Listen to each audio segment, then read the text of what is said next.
It's no secret that there was a good period when The Simpsons was seen as a show that was heavily declining in quality. After season 9, fans started to notice and complain about episodes that were released, and as time went on, people thought the show had run its course. However, through this, there was one episode that, even to this day, I hear praise about both conceptually and visually, which stems from a declining show. An episode released in 2014 known as Brick Like Me is from season 25. Today we are going to cover this episode and what makes it so appealing to the general public in a sea of what people considered mediocrity.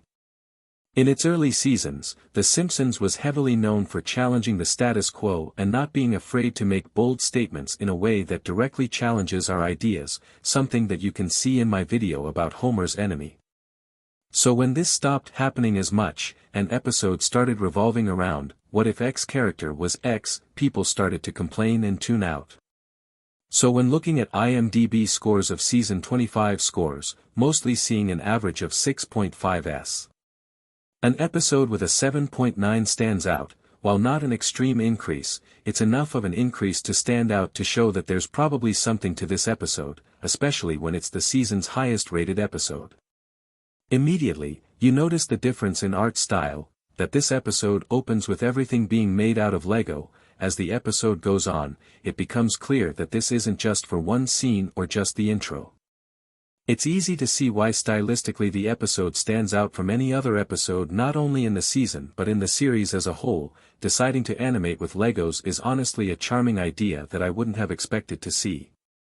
As the episode continues, we notice the gap between worlds, between the Lego Homer Simpsons and our Homer Simpson.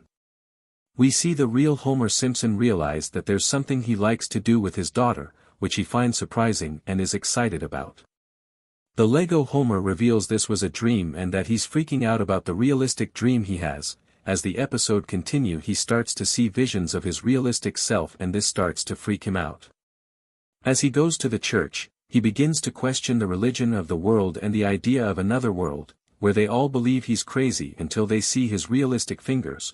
As he runs away and goes to the comic book shop and touches the Lego box, he returns to the real world, where Homer and Lisa decide to enter a building competition as a way to bond.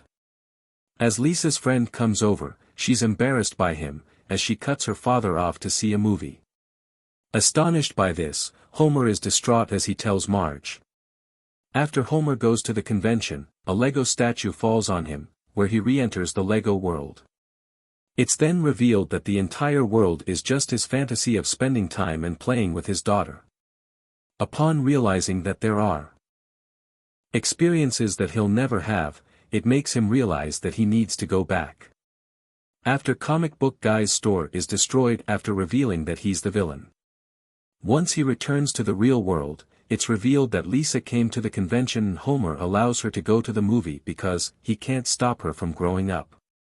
Overall, this episode has a strong visual style and a sweet episode premise that makes it understandable why this episode scores as high as it does. While mostly carried by its visuals, it's still a sweet episode about letting your children grow up.